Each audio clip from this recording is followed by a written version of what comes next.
boa noite. Boa noite. O Supremo rejeita novo pedido de Lula para sair da cadeia. O ex-presidente quer recorrer em liberdade da condenação na Lava Jato.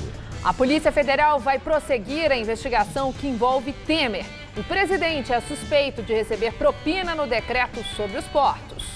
O trabalho com carteira assinada bate recorde negativo. Pesquisa IBGE mostra mais de 13 milhões de desempregados. Já são 58 crianças brasileiras separadas dos pais nos Estados Unidos. O chanceler Aloysio vai acompanhar o caso pessoalmente na semana que vem. Cenas de abandono em parques públicos de Itaquera, o bairro da Copa, em São Paulo. Mato alto, bebedouros destruídos e quadras de esporte sem manutenção. Depois de 2 semanas de competição, um dia sem jogo na Rússia, a seleção treina para o mata-mata de segunda contra o México. O Jornal da Gazeta volta logo depois do intervalo com essas e outras notícias. Até já!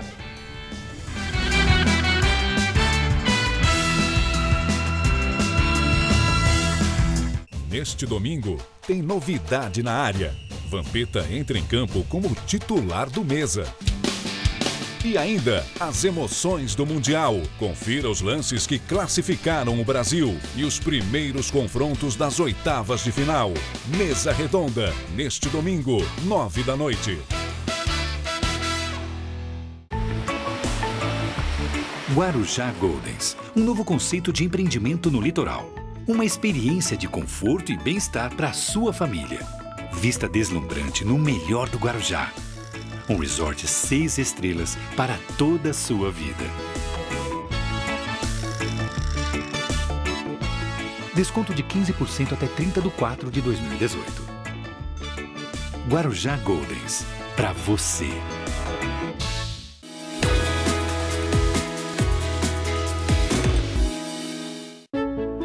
O Brasil terá pela primeira vez uma Base Nacional Comum Curricular. O documento é democrático e respeita as diferenças.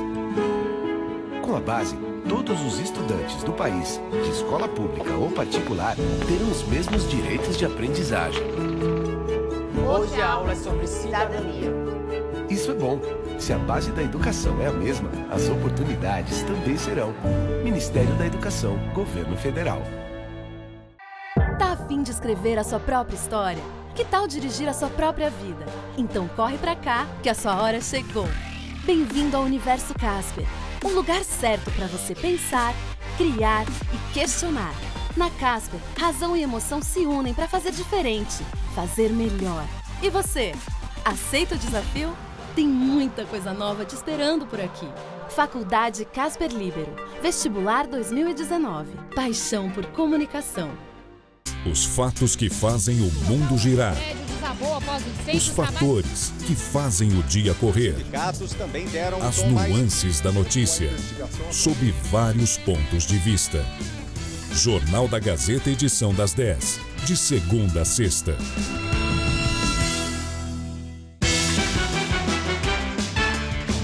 Oferecimento Faculdade Casper Líbero. Paixão por comunicação.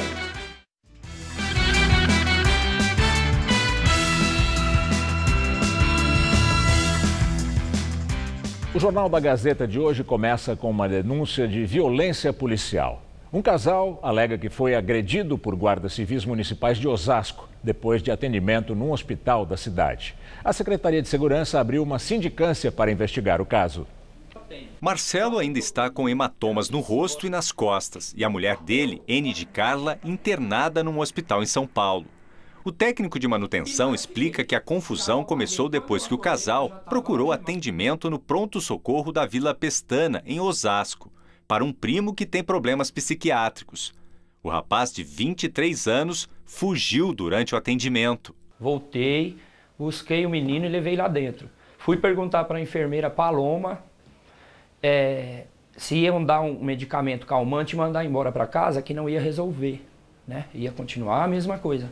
Ela foi bastante sem educação, perguntando se eu queria ensinar ela a trabalhar. Marcelo conta que já estava indo para casa com a mulher quando foi abordado, aqui no estacionamento onde ficam as ambulâncias, por 3 guardas civis municipais.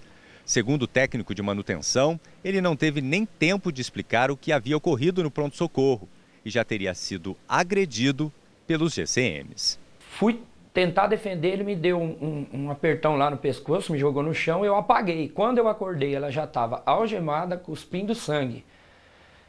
Aí me arrastaram, algemaram também. Este vídeo feito por Enid com o celular mostra o momento em que um dos guardas se aproxima dela e tenta impedir a gravação. Você não vai pegar meu celular! Eu tô te falando. Marcelo e a mulher foram levados para a delegacia seccional de Osasco, onde ficaram detidos e depois liberados. Ele se queixa ainda que não conseguiu registrar um boletim de ocorrência com a sua versão dos fatos.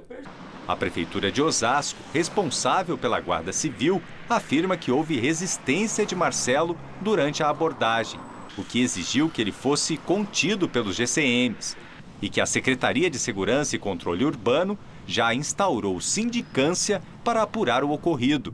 E caso seja comprovada qualquer irregularidade, os envolvidos serão punidos. Se ele tem uma conduta que está fora do estatuto lá, da onde ele trabalha, se dentro do estatuto tem que ser exonerado, eu espero que seja. A Secretaria Municipal de Saúde de Osasco ressaltou que, como o paciente e os familiares estavam exaltados, a médica de plantão pediu a presença da Guarda Civil Municipal.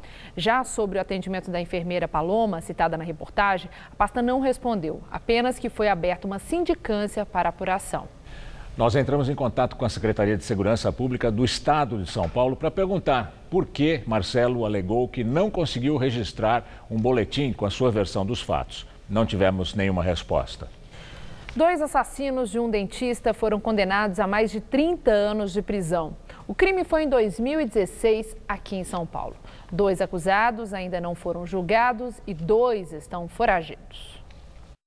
Marivone Pereira da Silva teve pena estipulada em 32 anos de prisão por homicídio qualificado pela morte do dentista Wellington da Silva e pela tentativa de homicídio qualificado do pai de Wellington, Manuel da Silva. O outro réu, Anailson da Silva, está foragido. Ele foi condenado a 33 anos e 3 meses de prisão por homicídio, tentativa de homicídio, associação criminosa e pichação. O crime foi no dia 6 de agosto de 2016, na zona norte da capital paulista. 6 acusados picharam o muro da casa das vítimas, que foram tirar satisfações com o grupo. O dentista Wellington foi morto depois de levar uma pedrada. O pai dele, Manuel, foi agredido e depois, por causa da gravidade dos ferimentos, teve o braço direito amputado. Dos outros 4 acusados, Adolfo Gabriel de Souza, Adilson Nascimento dos Santos e Lucas Rafael Siqueira Nunes estão presos aguardando o julgamento. E Aloísio Denis Pires da Silva, assim como Anailson, está foragido. Bebedouros e banheiros quebrados e muito mato. Moradores de Itaquera, na zona leste de São Paulo, reclamam da falta de manutenção dos equipamentos em parques da região. O mato alto a perder de vista fica às margens de um córrego dentro do Parque Linear Rio Verde, em Itaquera, na zona leste de São Paulo. A falta de manutenção também pode ser vista na quadra de esportes. A trave está velha e enferrujada. Dos antigos bebedouros, restaram só as bases de concreto. As torneiras foram furtadas e não foram repostas. No gramado, restos de pipas, já que o descampado virou um point para as crianças. Os moradores aqui do entorno até inclusive já até comentaram conosco, né, em relação aos transtornos dessa situação, que é o habitual, né? Infelizmente, rato, barata, insetos. Oficialmente, o parque fecha às 7 horas da noite, mas o problema é que alguns moradores reclamam que mesmo depois do fechamento, à noite e até de madrugada, usuários de drogas acabam entrando aqui no local. E esses usuários entram no parque através de espaços como esse, buracos feitos na própria grade de metal. O Fernando confirma a presença dos dependentes químicos e reclama de insegurança. A gente observa claramente que aqui é um ponto de comércio e utilização de entorpecentes. É nítido isso. Você passar algumas horas passeando aqui no parque, você vê claramente isso, né? Outro parque da Zona Leste é o Raul Seixas, também em Itaquera. Por aqui a situação, no geral, até que é boa. Tem o Wi-Fi da prefeitura, que estava funcionando, e no parquinho infantil a grama está limpa. Bem diferente de um ano atrás, quando o matagal cercava os brinquedos do playground. O ponto negativo ficou com os banheiros. 2 estavam interditados e nos que estavam abertos, situação precária. Portas depredadas, sem maçaneta e sem o básico que se espera de um banheiro público: papel higiênico. Quem mora perto ainda tudo bem, mas quem não mora é difícil, porque as crianças também precisam ir, se limpar, e não tem tranca. Precisa dar uma melhorada, né? Ali perto, o Parque do Carmo também está bem preservado. Grama cortada e caminhos limpos. Muito diferente de um ano atrás, quando o Jornal da Gazeta esteve aqui e mostrou o abandono, a sujeira e a falta de zeladoria por toda parte. Em nota, a Secretaria Municipal do Verde e do Meio Ambiente informa que nos parques Linear e Rio Verde, a equipe de vigilância é composta por 2 vigilantes diurnos e 1 noturno. Já no Parque Raul Seixas, a equipe é composta por 2 vigilantes no período da manhã e da noite. A Secretaria informou também que a roçagem dos 2 parques foi feita no mês de maio. A Secretaria disse que vai fazer estudos para viabilizar as demandas de manutenção apontadas pela reportagem. Ministro Alexandre de Moraes nega liberdade a Lula e arquiva o pedido da defesa para enviar o caso à segunda turma do Supremo. Agora, quem vai decidir sobre o assunto é o plenário da Corte. O julgamento só deve ocorrer em setembro, isso porque a presidente do STF, a ministra Carmen Lúcia, divulgou hoje a pauta do STF para agosto e o pedido de Lula não consta na lista. Com a decisão, Lula segue preso em Curitiba. Hoje, o ministro Edson Fachin mandou também que a defesa de Lula esclareça se quer a inelegibilidade dele, se quer que a inelegibilidade de Lula seja julgada pelo Supremo. No início da semana, os advogados do petista queriam que o caso fosse julgado pela corte, mas depois voltaram atrás. E agora Fachin quer que a defesa esclareça definitivamente se tem interesse de que o plenário julgue a inelegibilidade. Lula está preso desde o dia 7 de abril em Curitiba. No ano passado, foi condenado por Moro e em janeiro teve a condenação mantida pela segunda instância em Porto Alegre. Com a decisão dos desembargadores do TRF4, Lula fica inelegível, com base na lei da ficha limpa, e estaria impedido de concorrer à presidência da República em outubro. A estratégia da defesa é ganhar tempo. Se o plenário da Corte decidir que Lula está inelegível, o ex-presidente não terá outra instância para recorrer. Mas se a discussão sobre o tema ficar com o Tribunal Superior Eleitoral, a defesa do petista pode, em tese, recorrer ao STF. O ministro Luiz Roberto Barroso autorizou a investigação sobre o presidente durante o recesso do Judiciário.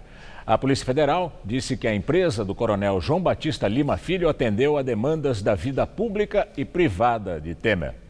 É a terceira vez que o delegado que comanda o inquérito pede mais tempo para investigar o presidente da República.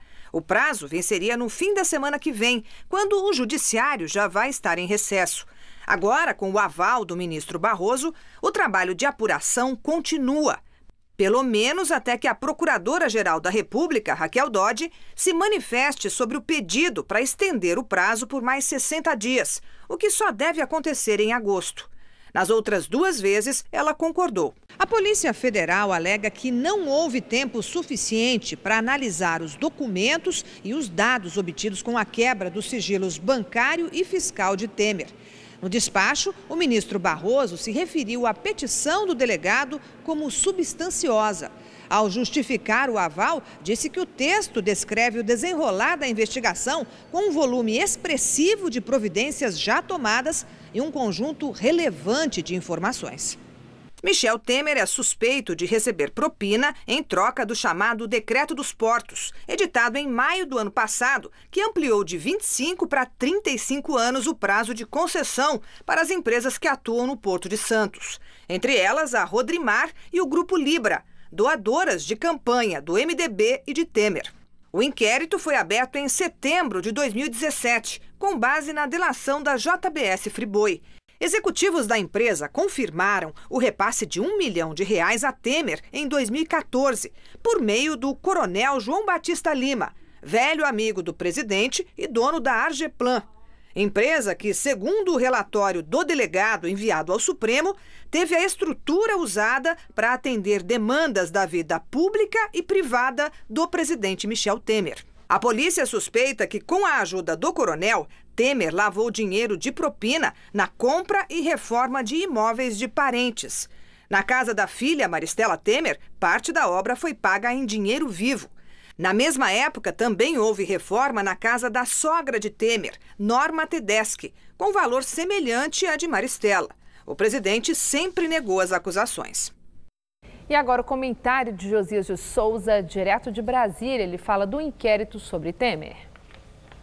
Fraco e impopular, Michel Temer costuma dizer que a história reconhecerá os avanços do seu governo, sobretudo na área econômica. O presidente demora a perceber que sua posteridade está sendo moldada não no Ministério da Fazenda, mas na Polícia Federal. Ao autorizar a terceira prorrogação do inquérito sobre portos, o ministro Luiz Roberto Barroso, do Supremo Tribunal Federal, deu indicações de que a chapa de Temer, que já está quente, vai ferver. Como de praxe, Barroso requisitou o parecer da Procuradoria-Geral da República sobre o pedido de prorrogação feito pelo delegado Kleiber Malta Lopes. Mas como o judiciário estará em férias no mês de julho, o ministro liberou o delegado da Polícia Federal para aprofundar as diligências antes mesmo da manifestação da procuradora Raquel Dodge. Barroso fez isso, segundo escreveu, por conta da substanciosa petição que recebeu da PF, com um conjunto relevante de informações, palavras do ministro. Além de sinalizar que a PF obteve avanços notáveis, Barroso providenciou uma rara blindagem. Ele anotou em seu despacho que, pela lei, o delegado que investiga Temer não pode ser retirado do caso, senão por justificado interesse público. A blindagem não é gratuita. Além de apalpar extratos bancários de Temer, o delegado levou sua investigação para dentro da casa de Maristela Temer, a filha do presidente. De resto, ele ilumina os calcanhares de João Batista Lima, apontado como operador de propinas do presidente. A posteridade tornou-se um lugar inseguro para Michel Temer. Não há indicador econômico capaz de atenuar os dissabores de uma visita matutina dos rapazes da Polícia Federal. Boa noite. O juiz Sérgio Moro determinou que o ex-ministro José Dirceu vá a Curitiba até o dia 3 de julho para pôr tornozeleira eletrônica. Moro afirmou em despacho que, como a execução provisória foi suspensa, em razão de uma decisão liminar concedida pelo Supremo, retomam-se as medidas cautelares ao ex-ministro. Dirceu já está em casa em Brasília. Além da tornozeleira, José Dirceu está proibido, por exemplo, de deixar o país e de se comunicar com outros acusados ou testemunhas. Condenado a 30 anos e 9 meses de prisão por corrupção ativa, lavagem de dinheiro e organização criminosa na Operação Lava Jato, o ex-ministro de Lula já tinha começado a cumprir a pena neste ano. Daqui a pouco, Maria Lídia entrevista a deputada federal Luísa Erundina, do PSOL, sobre as eleições. Em 2015, a síria Joana Ibrahim deixou Damasco, onde nasceu, para tentar a vida no Brasil. Aqui em São Paulo, ela tem mudado também a trajetória de refugiados de vários países ao ajudá-los na criação de negócios. Por isso, Joana Ibrahim é uma personagem que é a cara de São Paulo.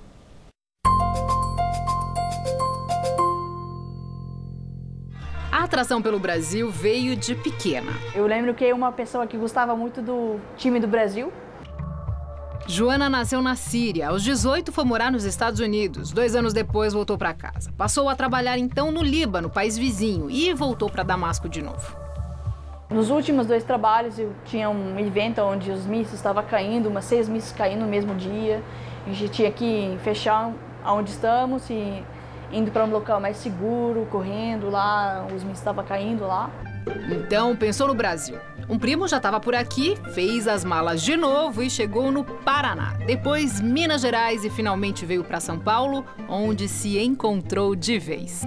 Os primeiros semanas, puxa, esse cara, ele não é meu povo, ele não é do meu país, não conhece minha cultura e eles, né, eles me amam como fosse o deles. Como assim? Joana estudou enfermagem, trabalhou com design gráfico, relações públicas, tradução, mas foi depois de tudo isso que entendeu a vocação dela.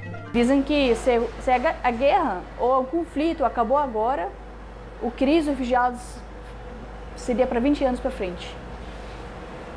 Então, vamos trabalhar agora para que a gente não chegue ainda a crise para os netos, para os bisnetos. A ideia inicial da Joana, que é uma paulistana de coração, ela é empreendedora, persistente e corintiana, foi o seguinte: juntar serviços de refugiados aqui no aplicativo e aí usar a internet para isso, mas não deu muito certo. Então essa ideia se transformou e agora está deslanchando. É uma experiência que envolve cultura e comida.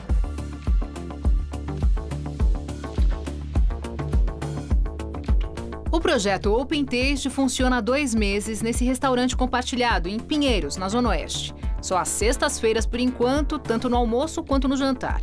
Refugiados, imigrantes de diferentes países preparam um cardápio típico, original, cheio de história e sabor, como o desse casal boliviano. De doce, a gente tem as hojarascas, que é um doce típico da cidade de Tarija. E o público? Tá aprovadíssimo. Muito bom. Eu acho o máximo, muito enriquecedor, inclusive. As primeiras vezes que eu vim, a Joana ia nas mesas contando um pouco da história do prato. Já teve gastronomia do Congo, do Peru, da Palestina, claro, da Síria, da Venezuela, do Haiti. A startup Baby Shark, onde o projeto Open Taste está inserido, ganhou fôlego com a ajuda de investidores e com o reconhecimento das Nações Unidas. O valor ajuda no custo do funcionamento, como aluguel e limpeza, mas ainda falta. O próximo passo é garantir verba para que os participantes entrem só com o talento e não precisem comprar a comida e ter o risco de não vender tudo. A Joana está trabalhando nisso, na cidade em que escolheu para chamar de casa. Vou colocar aqui numa tatuagem aqui, os zip codes de São Paulo, junto com o Damasco, hein?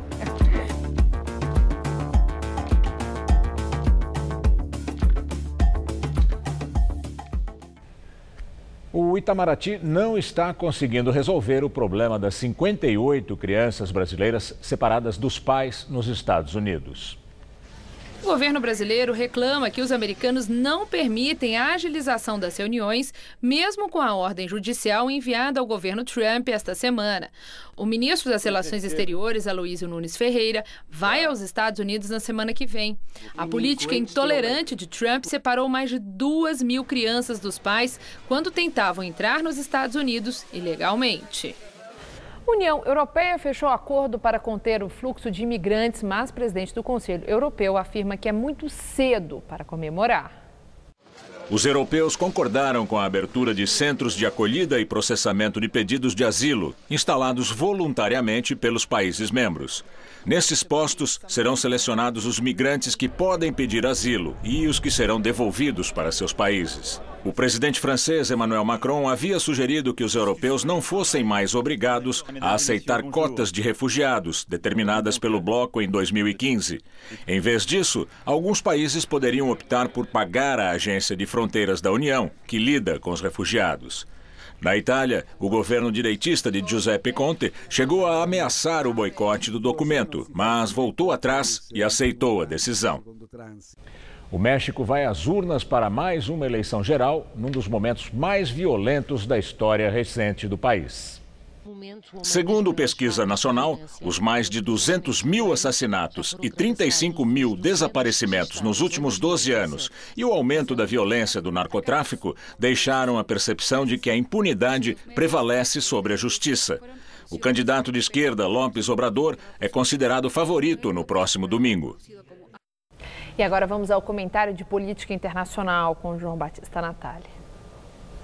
O México não é só o país que vai jogar segunda-feira com o Brasil. É uma economia mais rica do que a nossa. Tem um PIB per capita em 4 mil dólares maior do que o brasileiro. Mas o México também sofre de imensas desigualdades sociais. E são essas desigualdades que vão eleger López Obrador como presidente da República para os próximos 6 anos. A eleição é no domingo. As pesquisas dão a ele 49% dos votos. E como não tem segundo turno, a esquerda, que o apoia, já enxerga a votação como uma simples formalidade. López Obrador solta fumaça pelo nariz e pela orelha, mas é no fundo um esquerdista moderado. Não há fuga de capitais nem especulação contra o peso mexicano. E por estranho que pareça, a campanha eleitoral que ele fez não teve como alvo o presidente Donald Trump. Ninguém acredita que ele possa transformar o México numa nova Venezuela. Ele quer que os mais ricos paguem mais impostos e se define como uma espécie de messias contra a corrupção. Mas é curioso que ele acha que o presidente pode investigar e punir corruptos, quando, na verdade, o importante é fortalecer o judiciário e os mecanismos de investigação. O Obrador quer transformar o Palácio Presidencial em museu e abrir os jardins do palácio para o povão. O crime organizado é um problema sério, num país em que o narcotráfico é responsável por quase 90 assassinatos por dia. O Obrador promete a repressão e mais programas sociais que afastem a juventude dos traficantes. Esse conjunto de promessas pode até funcionar, mas é preciso dinamizar a economia. E o atual presidente Peña Nieto deixou que o PIB crescesse só 2% ao ano. É preciso também pensar em como sobreviver se os americanos de Trump acabarem com o NAFTA, a zona de livre comércio com os Estados Unidos e o Canadá. Tem muita casca de banana em que o Obrador pode escorregar, mas ele pode até dar certo. E seria uma exceção no processo de encolhimento das esquerdas na América Latina. É assim que o mundo gira. Boa noite. E agora as notícias da Copa do Mundo na Rússia, com Estela Gontijo e Celso Cardoso. Foi um dia de pausa na Copa do Mundo, não teve jogos, mas não um dia de calmaria, viu? Os treinos seguem fortes. E como estão os preparativos da nossa seleção? Celso, boa noite para as oitavas de final. Boa noite, Estela. Bom, de olho no México, claro, né? A seleção tem feito os últimos preparativos para o jogo de segunda-feira às 11 horas da manhã em Samara. O otimismo é grande em relação à participação de Marcelo na partida das oitavas contra os mexicanos. Danilo também está de volta aos treinos. Sochi, a seleção brasileira, fez nessa sexta a primeira atividade após a vitória sobre a Sérvia. O lateral Marcelo já está quase recuperado do espasmo na coluna, mas só apareceu em campo para ouvir as palavras do técnico Tite e foi poupado do trabalho regenerativo. Mesmo assim, é grande a chance dele enfrentar o México. Outra boa notícia diz respeito a Danilo, que participou normalmente do treino. Já o atacante Douglas Costa, que segue em recuperação de uma lesão na coxa, fez um trabalho à parte e provavelmente não terá condições de jogar na segunda. Questionado se o estilo de jogo do México pode facilitar a vida do Brasil, Casemiro acredita que sim, mas com ressalvas. O treinador deles é um treinador muito esperto, é um treinador que já trabalhou no São Paulo e já me falaram muito bem dele. Então, não podemos cair nessa trampa, porque é um treinador muito inteligente e tenho certeza que ele vai querer surpreender contra nós.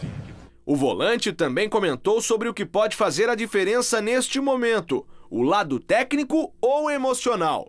Eu diria que tem que juntar os dois, o coração e a cabeça, porque vai ter momentos que nós vamos sofrer dentro do campo, o México vai pressionar, vai atacar nós, e vai ter momentos que o Brasil vai pressionar, vai atacar. Então, eu diria que tem que juntar os dois e tem que ter um equilíbrio, sim, dentro de campo. E quando o assunto é o favoritismo brasileiro... Vocês que falam isso que é favoritismo, né? Mas nós, jogadores, temos a total consciência que favoritismo não ganha jogo, camiseta não ganha jogo, principalmente que temos o maior exemplo aqui da Alemanha. A expectativa é grande também do lado mexicano para tentar quebrar um tabu, né, Celso? É a velha tentativa de superar o histórico de sempre ser eliminado nas oitavas. Foi assim em 6 Copas no mundo. Hoje, porém, o que se vê é um México muito confiante para a partida contra o Brasil. Pelo menos na fase de grupos da Copa, a seleção mexicana conseguiu deixar de lado o já conhecido jargão de que jogaram como nunca e perderam como sempre. Avançou para as oitavas de final em um grupo difícil, onde todos apontavam a Alemanha como favorita.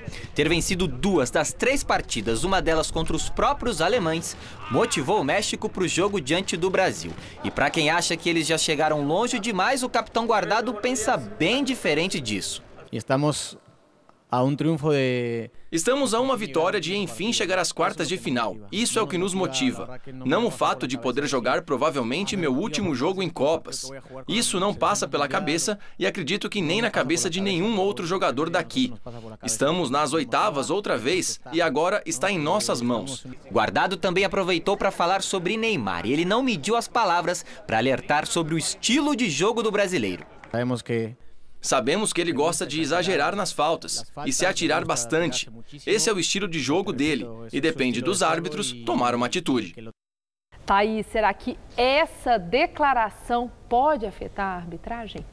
Não vejo possibilidades dela, até porque quem não sabe que o Neymar costuma teatralizar as faltas? Todos nós sabemos, independentemente da nação, se é jogador, se é técnico, se é árbitro. O Neymar até que melhorou um pouquinho. Tá certo o jogador mexicano de falar isso na coletiva? Eu acho assim, nós, especialmente no Brasil, é uma coisa muito latina isso. Quando a gente se vê diante de alguém falando a verdade, a gente fica melindrado, né, ofendido. Não foi nenhum absurdo que ele falou respeitosamente que o Neymar tem o hábito de pular e que o árbitro precisa ficar atento nisso. Faz parte do jogo e é uma realidade. E é bom também para o próprio Brasil que o Neymar tem um comportamento diferente. Em primeiro lugar, porque o Brasil se torna mais agressivo e preenche melhor o tempo de maneira ofensiva. Segundo, por uma questão disciplinar. O cartão que o Neymar tem ainda está valendo, só zera para semifinais. Pode ser expulso, né? Então, não é nem questão de ser expulso. Ele recebeu o segundo amarelo e fica fora das quartas de final. Contra a Bélgica, por exemplo. Então isso faz parte do jogo, foi uma verdade o que disse o jogador mexicano, não há razão para ofensa nenhuma. Mas no último jogo o Neymar não fez isso, foi diferente a postura dele? Foi até pelo risco de ficar fora numas oitavas de final, se recebe um cartão amarelo e tudo mais. E outra coisa, num jogo decisivo requer maturidade emocional. Então você precisa ter a cabeça no lugar, buscar fazer a sua parte da melhor maneira possível e reagir às agressões de maneira lúcida. Não é hora de perder a cabeça. Um erro pode ser fatal. Só jogar como jogo contra a Sérvia. E amanhã, às 11 horas da manhã, começam as oitavas de final da Copa da Rússia com a expectativa de um jogaço. França e Argentina, por exemplo, 2 dos maiores favoritos para a conquista do título, se encaram na Arena Kazan, abrindo o mata-mata. O curioso é que o confronto põe frente a frente jogadores adversários nas seleções, mas parceiros em clubes. Os franceses terão força máxima no jogo deste sábado, já que o lateral Lucas Hernandes, que era dúvida por conta de um desgaste muscular, está totalmente recuperado. Sem preocupações quanto aos titulares, mas com uma grande preocupação por causa de um jogador que está do outro lado. Com a palavra, o técnico Didier Deschamps. Messi é Messi. É só você olhar as estatísticas. Ele tem 65 gols em 127 jogos. E isso diz muito. E por falar na estrela argentina, Ever Banega falou sobre o estado emocional do camisa 10. É normal que Messi não estava se sentindo bem porque não começamos a Copa como queríamos. As coisas ficaram muito difíceis, mas por sorte ganhamos o último jogo. A tendência é que os titulares sejam os mesmos do jogo diante da Nigéria, mas o técnico Jorge Sampaoli testou uma formação com a presença de Pavon no lugar de Higuaín e Messi atuando como um falso 9. Enzo Pérez, que foi poupado ontem das atividades, treinou normalmente e está confirmado. E depois, um pouco mais tarde, jogam Uruguai de Luís Soares e Cavani e Portugal de Cristiano Ronaldo. Difícil apontar um vencedor. Estela, um duelo de gigantes que se enfrentam às 3 da tarde em Sochi.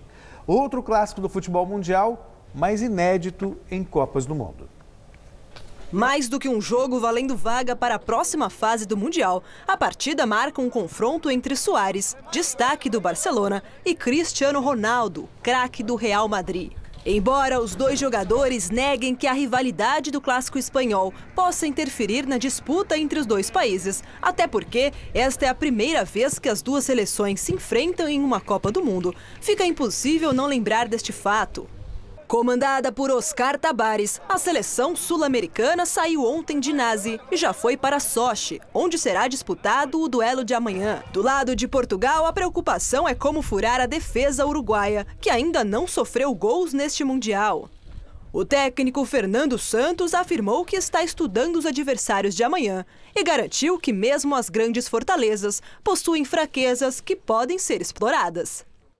Profundo isso. Muito obrigada. Boa noite, bom final de semana e até segunda. Bom fim de semana. É com você, Gamberini.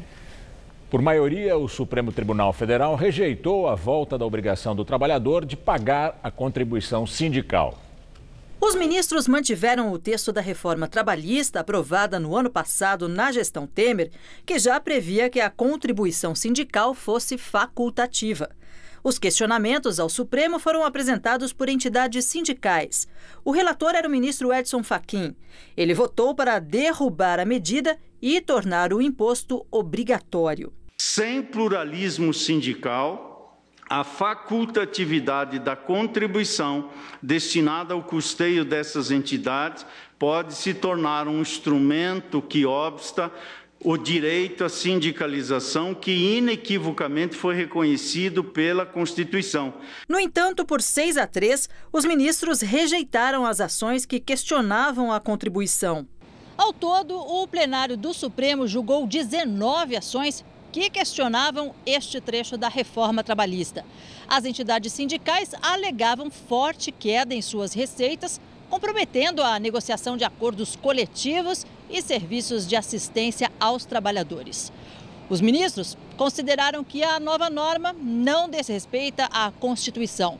Portanto, fica mantida a regra de que todo trabalhador do país poderá optar se quer contribuir com algum sindicato. Desta maneira, os empregados não têm mais o desconto na folha de pagamento de um dia de trabalho ao ano. Não se pode admitir que a contribuição sindical seja imposta a todos os integrantes das categorias econômicas e profissionais e, ao mesmo tempo, que a Carta Magna determine que ninguém é obrigado a se filiar ou se manter filiado a uma entidade sindical. A decisão do Supremo servirá de baliza para processos semelhantes que tramitam em instâncias inferiores da Justiça. O sistema é bom para os sindicalistas, não é bom para os trabalhadores. O índice de desemprego ficou em 12,7% em média no trimestre encerrado em maio. Segundo o IBGE, são 13.200.000 pessoas desempregadas. O índice é considerado estável em relação ao trimestre anterior, mas houve queda na comparação com o mesmo trimestre do ano passado. O número de trabalhadores com carteira assinada chegou ao menor nível da série histórica para o trimestre. Hoje são quase 33 milhões de pessoas formalizadas, um recorde negativo. E agora vamos ao comentário de economia com o Vinícius Torres Freire. No emprego, o Brasil continua ganhando de 1-0 e olhe lá. O número de pessoas empregadas continua subindo, mas mais devagar do que no final do ano passado. A recuperação, que era lerda, se arrasta. O país ainda precisa recuperar 1,5 milhão de empregos que perdeu na crise, fora os que deixou de criar. Ainda mais triste, o país continua perdendo empregos com carteira assinada, os que dão mais segurança, benefícios e, em geral, pagam salários melhores. As pessoas estão se virando mais, fazendo bico, trabalhando por conta própria, abrindo um pequeno negócio.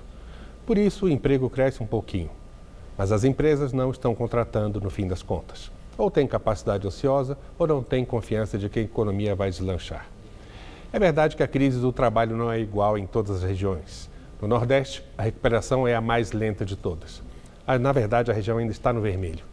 Em São Paulo, a situação é um pouco melhor. No Centro-Oeste, os estados que dependem mais da agropecuária, é bem melhor. E, feitas as contas certas, a taxa de desemprego continua na mesma desde setembro do ano passado, na média nacional. Vamos lembrar outra vez que taxa de desemprego e quantidade de emprego são coisas diferentes. Taxa de desemprego é a proporção das pessoas que procuram emprego e não acham. Essa proporção continua na mesma desde setembro de 2017. Taxa de desemprego alta é péssima notícia para os salários. Quando tem gente sobrando, muito mais gente querendo trabalhar do que emprego, os salários não crescem, na média. Desde o final do ano passado, Bidu, os salários passaram a crescer mais devagar, na média. Enfim, ainda não sabemos o impacto que o paradão caminhoneiro teve no emprego. Os dados que o IBGE divulga todo mês são uma média de 3 meses. Logo, os dados de maio são uma média de março, abril e maio. Então, só vamos saber do efeito do paradão lá por agosto. Infelizmente, a economia e o mercado de trabalho ainda podem ficar com uma recuperação ainda mais lenta. Boa noite. Este mês, a Igreja Imaculado Coração de Maria, e o Colégio Claretiano, que ficam no bairro de Santa Cecília, na região central de São Paulo, foram declarados patrimônios culturais. As construções são do fim do século XIX.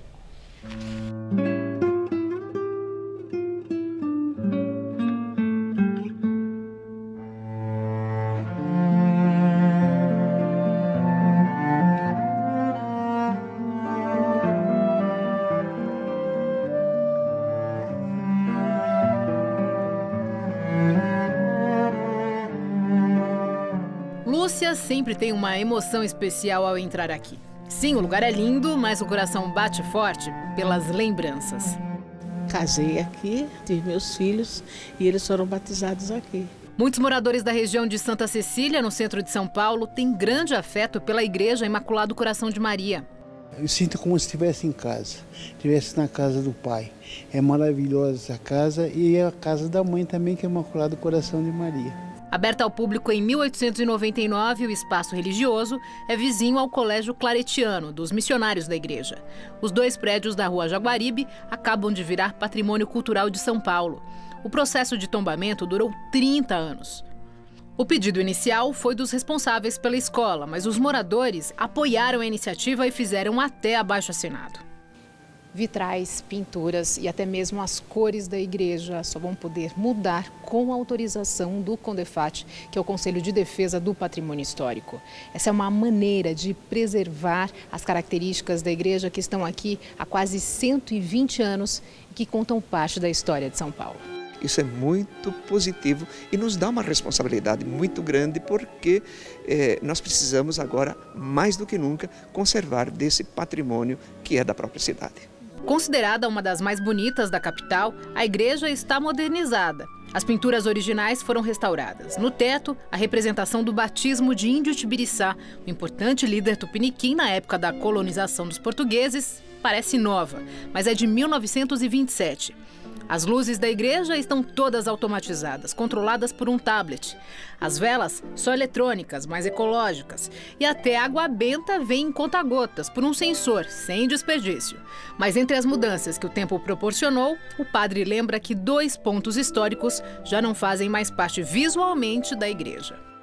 Os restos mortais do Índio Tibiriçá estiveram aqui na paróquia durante um bom tempo, até ele ir para um museu.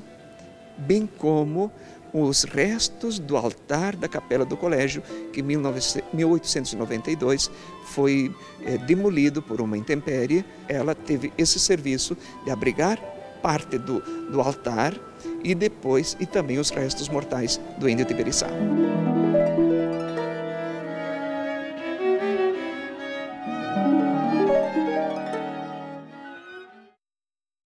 Junho termina amanhã e o esquisito é esse inverno com temperaturas tão altas.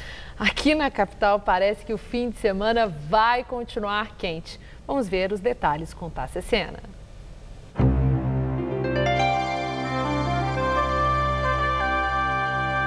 Vai dar praia ensolarada em praticamente todo o litoral brasileiro. Quem gosta de aproveitar a dupla sol e mar vai ter bastante opção neste sábado, porque a maior parte da costa leste do país vai estar com céu aberto e tempo firme. As áreas em verde claro significam chuvas passageiras, principalmente no fim do dia. Chuva forte mesmo, só na região norte. Vamos ver as temperaturas em algumas capitais com praias. Em Florianópolis, o aumento da nebulosidade não diminui o calor. Máxima de 24 graus. No Rio de Janeiro, calorão de 31.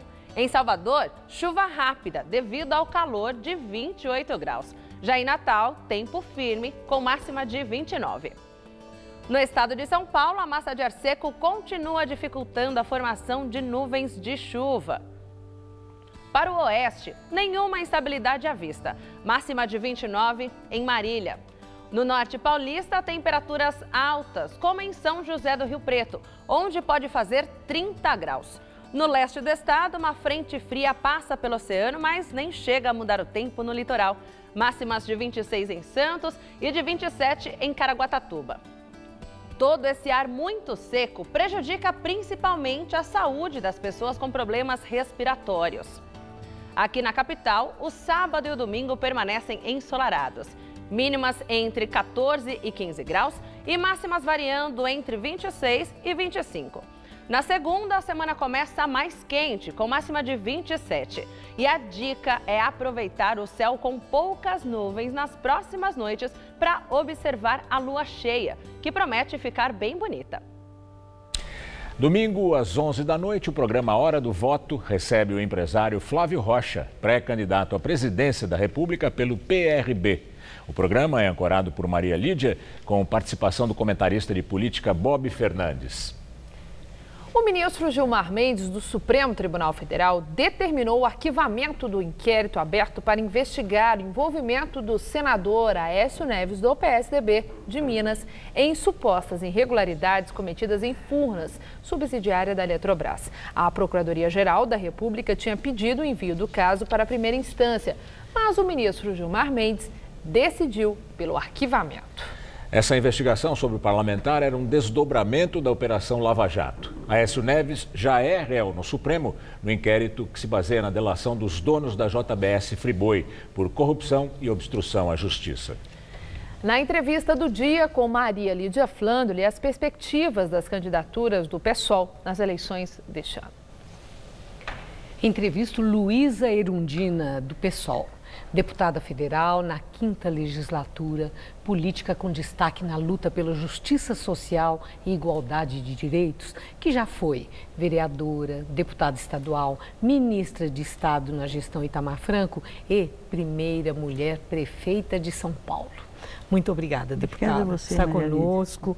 Bom, é interessante que, faltando menos de 4 meses para as eleições, nós vemos que aparecem muitos candidatos dizendo que são um novo na política, pregando uma mudança, né, por uma nova política.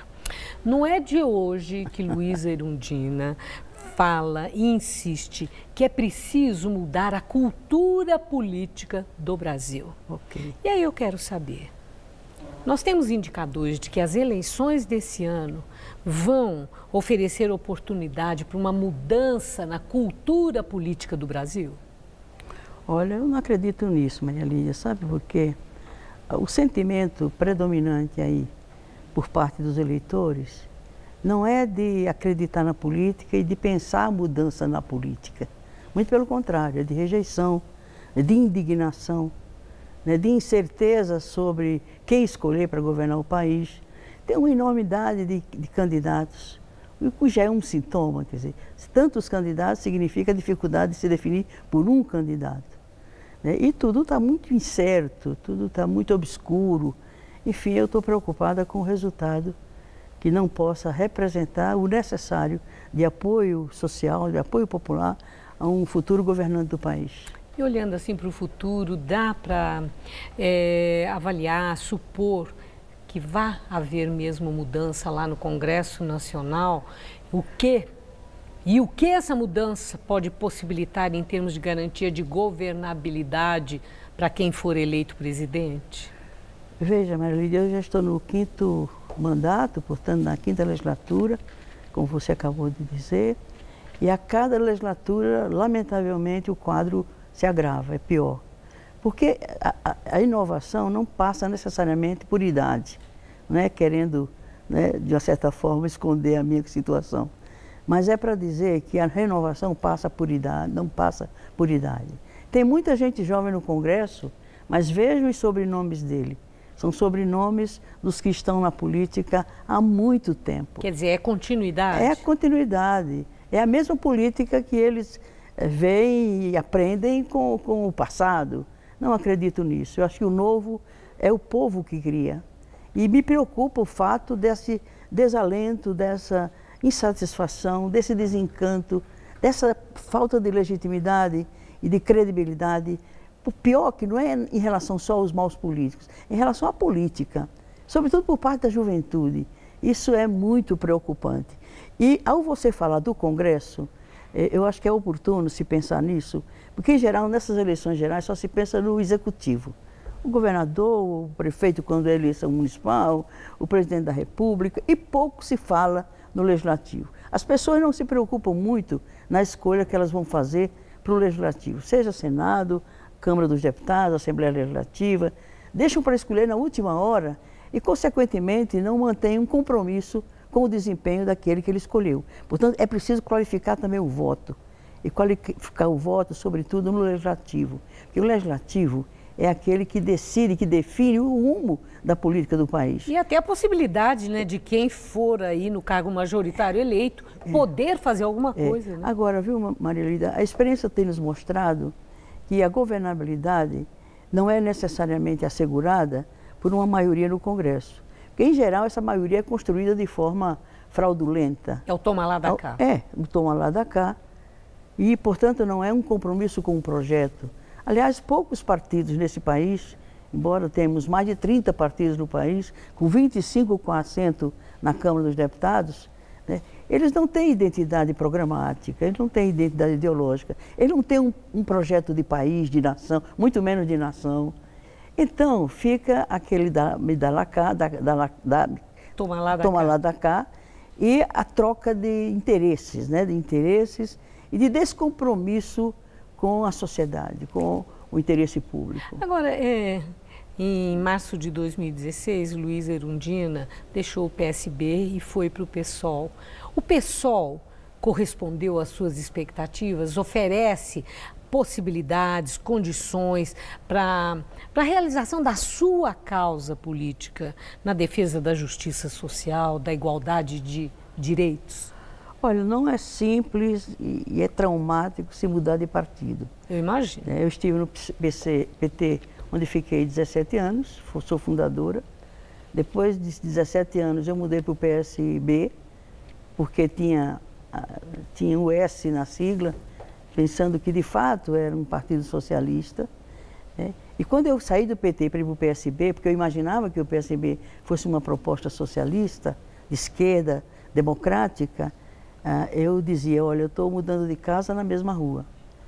Depois de sair exatamente do PSB, porque eu não me encontrava lá, eu estava isolada, eu não tinha identidade com a orientação político-ideológica e programática do partido.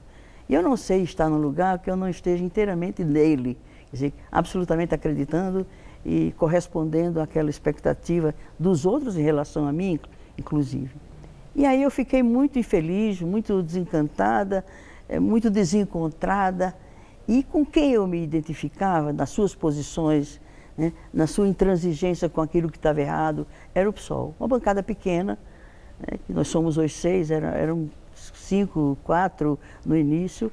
E se você disse, eu me encontro com aquilo que eu espero, eu me encontro no PSOL, né, uma perspectiva mais realista e mais consequente do ponto de vista de se pensar em mudanças que sejam para além de mudanças de nomes, de figuras. Bom, e uma coisa é certa, né? Nesses tempos em que a Lava Jato está expondo a amplitude da corrupção envolvendo políticos, envolvendo partidos, o PSOL está fora. Exato. Disso, né? Não aparecem no PSOL as denúncias que ficaram corriqueiras em outros grandes partidos. Então, no PSB eu realmente ficava inconformada com a política de alianças, quer dizer, ia de A a Z. Isso independia de que presidente estivesse à frente do partido. Havia, portanto, um pragmatismo que valia tudo para você aumentar o tempo de televisão. E quando você faz isso, você não garante, de fato, fidelidade àquele compromisso que você imagina esteja a serviço dele. Bom, é o que nós estamos vendo nas alianças que estão sendo articuladas agora. A preocupação maior é esse ganho, é da possibilidade de fazer campanha em tempo na televisão. Olha, 80 parlamentares mudaram de partido nesse final de período do ano passado. Né? Então, essa mudança não deve ter sido ideológica, programática, claro que não foi. Uma outra coisa, se você me permite, né, é a questão da governabilidade. Você falava, um governante precisa contar com maioria para garantir governabilidade. Isso é incorreto, isso é equivocado. Mas eu tenho uma questão. O que garante governabilidade é o apoio popular. E a persuasão, né? E a seriedade, e a compatibilidade do que se quer fazer, né? De independência entre os poderes e de compromisso com o povo. Né? Agora, nós estamos em ano eleitoral. Seu partido tem candidato à presidência da República, que é o Guilherme Boulos. Lula mostrou uma imensa simpatia pelo Guilherme Boulos, assim, publicamente, né? Com abraço e carinho sem ter fim. Ele ali foi para todo mundo ver. No seu entender, se a candidatura de Lula for de fato legalmente inviável, acredita que Guilherme Boulos é o candidato que ele vai indicar? Olha, eu não acredito, porque não. Eu acho que o PT vai escolher um deles, o Lula vai escolher um do PT. E essa relação do Boulos com o Lula, né, se deu não na perspectiva dele poder vir a ser candidato. Aliás, ele se tornou candidato no PSOL e já tinha uma relação e uma convivência e uma identidade muito grande e uma amizade muito grande com o Lula. No entanto, ele optou pelo PSOL. Então, portanto, ele tem um critério de estar no PSOL e o PSOL tem uma identidade com ele do ponto de vista que ele traz com o seu nome, com a sua história, com a sua experiência, né, uma relação do partido com os movimentos sociais, com os movimentos populares. Isso é necessário para garantir popularidade, legitimidade e desse partido que esteja eventualmente vinculado ao movimento social. E eu agradeço muito sua entrevista. Eu que agradeço, Maria. Muito obrigada. Foi muito bom. Uma boa noite. Para você também, seus ouvintes, os telespectadores. Gamberini. O homem responsável pelos tiros de fuzil na redação de um jornal nos Estados Unidos foi indiciado hoje. 5 pessoas morreram no ataque. Gerald Ramos, de 38 anos, foi indiciado por 5 homicídios. Segundo a polícia, há 6 anos Ramos foi acusado pelo jornal Capital Gazette de assediar uma mulher pelo Facebook. O assassino entrou com um processo contra um repórter e um editor do jornal. Mas o tribunal decidiu que o conteúdo do artigo era verdadeiro e arquivou o caso. Desde então, Ramos fez várias ameaças ao jornal, algumas delas poucas horas antes do ataque de ontem. O Jornal da Gazeta termina aqui. A edição de hoje pode ser vista no site do Jornal da Gazeta. Uma boa noite para você, um ótimo fim de semana. Boa noite, bom fim de semana e até segunda.